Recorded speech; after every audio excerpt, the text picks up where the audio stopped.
ಎಲ್ಲ ವೀಕ್ಷಕರಿಗೆ ನಮಸ್ಕಾರಗಳು. ಓಂ ಶ್ರೀ ಚಾಮುಂಡೇಶ್ವರಿ ಜ್ಯೋತಿಷ್ಯಾಲಯಕ್ಕೆ ಸ್ವಾಗತ ಸುಸ್ವಾಗತ. ನಾನು ನಿಮ್ಮ ಸುರೇಶ್ ಬೆಳವಿನಾಳ್. ಇಂದಿನ ಜ್ಯೋತಿಷ್ಯ ವಿಷಯದಲ್ಲಿ ಮಖಾ ನಕ್ಷತ್ರದಲ್ಲಿ ಹುಟ್ಟಿದವರ ತಾರಾಬಲದ ಬಗ್ಗೆ ತಿಳಿದುಕೊಳ್ಳೋಣ. ನಮ್ಮ ಚಾನಲನ್ನು ಸಬ್ಸ್ಕ್ರೈಬ್ ಮಾಡಿಕೊಂಡವರಿಗೆ ಹೃದಯಪೂರ್ವಕ ನಮಸ್ಕಾರಗಳು. ಇನ್ನೂ ನಮ್ಮ ಚಾನಲನ್ನು ಸಬ್ಸ್ಕ್ರೈಬ್ ಮಾಡಿಕೊಂಡಿಲ್ಲ ಅಂದರೆ ದಯವಿಟ್ಟು ಸಬ್ಸ್ಕ್ರೈಬ್ ಮಾಡಿಕೊಳ್ಳಿ. ಬೆಲ್ ಐಕನ್ ಪ್ರೆಸ್ ಮಾಡಿ, ಶೇರ್ ಮಾಡಿ, ಲೈಕ್ ಮಾಡಿ, ಕಮೆಂಟ್ ಮಾಡಿ. ನಿಮ್ಮ ಪ್ರೋತ್ಸಾಹ ಸದಾ ಇರಲಿ. ಎಲ್ಲರಿಗೂ ನಮಸ್ಕಾರಗಳು. ನೋಡಿ, ನಿಮ್ಮ ಜನ್ಮ ತಾರೆಯಾಗಿ ಮೊದಲನೆಯ ತಾರೆಯಾಗಿ ಮಖ, ಮೂಲ, ಅಶ್ವಿನಿ ಈ ಮೂರು ನಕ್ಷತ್ರಗಳು ನಿಮ್ಮ ಜನ್ಮ ನಕ್ಷತ್ರವಾಗಿರುತ್ತವೆ. ಈ ನಕ್ಷತ್ರದಲ್ಲಿ ನೀವು ಯಾವುದೇ ಕೆಲಸ ಕಾರ್ಯಗಳನ್ನು ಶುಭ ಕಾರ್ಯಗಳನ್ನು ಮಾಡಿದರೂ ಅದು ಮಿಶ್ರ ಫಲವಾಗಿರುತ್ತದೆ. ಎರಡನೆಯ ನಕ್ಷತ್ರ ಸಂಪತ್ತಾರೆಯಾಗಿ ಬರುತ್ತದೆ. ಅದು ಪೂರ್ವ ಫಾಲ್ಗುಣಿ, ಪೂರ್ವಾಷಾಢ, ಭರಣಿ ಈ ಮೂರು ನಕ್ಷತ್ರಗಳಲ್ಲಿ ನೀವು ಯಾವುದೇ ಶುಭ ಕಾರ್ಯಗಳನ್ನು ಮಾಡಬಹುದು. ಇದು ತುಂಬ ಉತ್ತಮವಾಗಿರುತ್ತದೆ. ಮೂರನೆಯ ನಕ್ಷತ್ರ ಉತ್ತರ ಫಾಲ್ಗುಣಿ, ಉತ್ತರಾಷಾಢ, ಕೃತಿಕ ಈ ಮೂರು ನಕ್ಷತ್ರಗಳಲ್ಲಿ ಇದು ವಿಪತ್ತಾರೆಯಾಗಿ ಬರುತ್ತದೆ. ಇದರಲ್ಲಿ ಯಾವುದೇ ಶುಭ ಕಾರ್ಯಗಳನ್ನು ಮಾಡಬಾರದು. ನಿಮ್ಮ ನಾಲ್ಕನೆಯ ನಕ್ಷತ್ರ ಕ್ಷೇಮತಾರೆಯಾಗಿ ಬರುತ್ತದೆ. ಹಸ್ತ, ರೋಹಿಣಿ, ಶ್ರವಣ. ಹಸ್ತ, ಶ್ರವಣ, ರೋಹಿಣಿ ಈ ಮೂರು ನಕ್ಷತ್ರಗಳಲ್ಲಿ ನೀವು ಯಾವುದೇ ಶುಭ ಕಾರ್ಯಗಳನ್ನು ಮಾಡಿದರೂ ತುಂಬ ಉತ್ತಮವಾಗಿರುತ್ತದೆ. ಐದನೆಯ ನಕ್ಷತ್ರ ಪ್ರತ್ಯಂಗರು ತಾರೆಯಾಗಿ ಬರುತ್ತದೆ.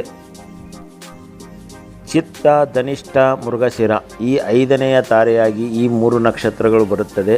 ಇದರಲ್ಲಿ ಯಾವುದೇ ಶುಭ ಕಾರ್ಯಗಳನ್ನು ಮಾಡಬಾರದು.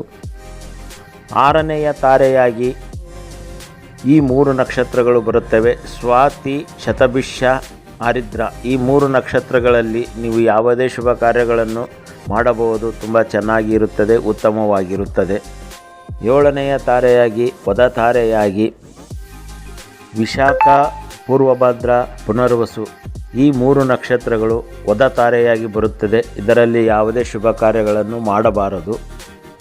ಎಂಟನೆಯ ತಾರೆಯಾಗಿ ಅನುರಾಧ, ಉತ್ತರಭದ್ರ, ಪುಷ್ಯ ಈ ಮೂರು ನಕ್ಷತ್ರಗಳು ಎಂಟನೆಯ ತಾರೆಯಾಗಿ ಬರುತ್ತದೆ. ಇದು ಮಿತ್ರ ತಾರೆಯಾಗಿ ನಿಮಗೆ ತುಂಬ ಉತ್ತಮ ಫಲ ನೀಡುತ್ತದೆ. ಯಾವುದೇ ಶುಭ ಕಾರ್ಯಗಳನ್ನು ಮಾಡಬಹುದು. ಒಂಬತ್ತನೆಯ ತಾರೆಯಾಗಿ ಜ್ಯೇಷ್ಠ, ರೇವತಿ, ಆಶ್ಲೇಷ ಈ ಮೂರು ನಕ್ಷತ್ರಗಳು ಒಂಬತ್ತನೇ ತಾರೆಯಾಗಿ ಪರಮ ಮಿತ್ರ ತಾರೆಯಾಗಿ ಬರುತ್ತವೆ. ಇದರಲ್ಲಿ ನೀವು ಯಾವುದೇ ಶುಭ ಕಾರ್ಯಗಳನ್ನು ಮಾಡಬಹುದು. ತುಂಬ ಉತ್ತಮವಾಗಿರುತ್ತದೆ. ನಿಮ್ಮ ತಾರಾಬಲದ ನಕ್ಷತ್ರಗಳು ನೀವು ಸದಾಕಾಲ ನೆನಪಿನಲ್ಲಿ ಇಟ್ಟುಕೊಳ್ಳಬೇಕು. ನೋಡಿ, ನಿಮ್ಮ ತಾರಾಬಲ ಇರುವ ದಿವಸ ಹೊಸ ವ್ಯಾಪಾರ, ಉದ್ಯೋಗ ಮಾಡುವುದು, ಪದವಿ ಪ್ರಮಾಣ ಸ್ವೀಕರಿಸುವುದು, ಮನೆ ಕಟ್ಟಿಸಿ ಹೊಸ ಮನೆಗೆ ಗೃಹ ಪ್ರವೇಶ ಮಾಡುವುದು, ಬಾಡಿಗೆ ಮನೆಯಿಂದ ಮತ್ತೊಂದು ಮನೆಗೆ ಹೋಗಿ ಹಾಲು ಉಕ್ಕಿಸಲು, ಗೃಹ ಪ್ರವೇಶ ಮಾಡಲು, ಭೂಮಿ ಖರೀದಿ ಮಾಡುವುದು, ಸ್ವಂತ ಮನೆಯ ದಾಖಲು ಪತ್ರ, ಕಾಗದ ಪತ್ರ ಮಾಡಿಸುವುದು, ಚಿನ್ನ ಬೆಳ್ಳಿ ಆಭರಣ ಖರೀದಿಸುವುದು, ನಿಮ್ಮ ಮನೆಗೆ ಮುಖ್ಯವಾದ ವಸ್ತುಗಳನ್ನು ತರುವುದು, ವಿದ್ಯೆ ಪ್ರಾರಂಭಿಸಲು, ಗಂಡು ಹೆಣ್ಣಿನ ಜಾತಕ ಹೊಂದಾಣಿಕೆ ಮಾಡುವುದಕ್ಕೆ ತಾರಾಬಲ ನೋಡುವುದು, ವರ ಅಂದರೆ ಹುಡುಗನಿಗೆ ಮದುವೆಗಾಗಿ ವಧು ಅಂದರೆ ಹುಡುಗಿಯನ್ನು ನೋಡಲಿಕ್ಕೆ ಹೋಗುವುದು, ಹುಡುಗನ ನಕ್ಷತ್ರದ ತಾರಾಬಲ ಇರುವ ದಿವಸ ಹುಡುಗಿಯ ಮನೆಗೆ ಹೋಗಿ ವಧು ಹುಡುಗಿಯನ್ನು ನೋಡುವುದು ತುಂಬ ಉತ್ತಮವಾಗಿರುತ್ತದೆ. ಇದರಿಂದ ನೀವು ತುಂಬ ಶುಭ ಫಲವನ್ನು ಪಡೆಯಬಹುದು.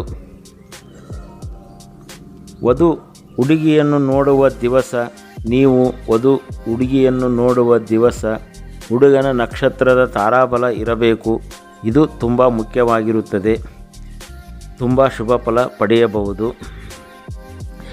ಹಾಗೆಯೇ ಹುಡುಗಿಯ ವಧುವಿನ ಮನೆಯವರು ಹುಡುಗಿಯ ತಾರಾಬಲ ಇರುವ ದಿವಸ ಹುಡುಗನ ಮನೆಯವರಿಗೆ ವಧು ಹುಡುಗಿಯನ್ನು ಬಂದು ನೋಡಲಿಕ್ಕೆ ಹುಡುಗಿಯ ತಂದೆ ತಾಯಿಗಳು ಹುಡುಗನ ಮನೆಯವರಿಗೆ ತಿಳಿಸಬೇಕು. ಇದರಿಂದ ನಿಮಗೆ ತುಂಬ ಶುಭ ಫಲ ಬರುತ್ತದೆ. ಒಟ್ಟು ಮನುಷ್ಯನ ಆಯುಷ್ಯು 120 ವರ್ಷ ಅಂತ ಶಾಸ್ತ್ರದಲ್ಲಿ ಇರುತ್ತದೆ. ನಾವು ಹುಟ್ಟಿದ ನಕ್ಷತ್ರದಿಂದ ಅದೇ ಮೊದಲನೇ ದಶೆಯಾಗಿ ಪ್ರಾರಂಭವಾಗಿ ಒಟ್ಟು 120 ವರ್ಷ ಮನುಷ್ಯನ ಆಯುಷ್ಯದಲ್ಲಿ 9 ದಶೆಗಳು ಬರುತ್ತವೆ. ಇನ್ನೂ ನಮ್ಮ ಚಾನಲನ್ನು ಸಬ್ಸ್ಕ್ರೈಬ್ ಮಾಡಿಕೊಂಡಿಲ್ಲ ಅಂದರೆ ದಯವಿಟ್ಟು ಸಬ್ಸ್ಕ್ರೈಬ್ ಮಾಡಿಕೊಳ್ಳಿ. ಬೆಲ್ ಐಕನ್ ಪ್ರೆಸ್ ಮಾಡಿ, ಶೇರ್ ಮಾಡಿ, ಲೈಕ್ ಮಾಡಿ, ಕಮೆಂಟ್ ಮಾಡಿ. ನಿಮ್ಮ ಪ್ರೋತ್ಸಾಹ ಸದಾ ಇರಲಿ. ಎಲ್ಲರಿಗೂ ನಮಸ್ಕಾರಗಳು. ಓಂ ಶ್ರೀ ಗುರುವೇ ನಮಃ. ಓಂ ನಮೋ ಭಗವತಿ ಸಚ್ಚಿದಾನಂದ ಸ್ವರೂಪಿಣಿ. ಸರ್ವೇ ಜನ ಸುಖಿನೋ ಭವಂತು. ಓಂ ಹರಿ ಓಂ.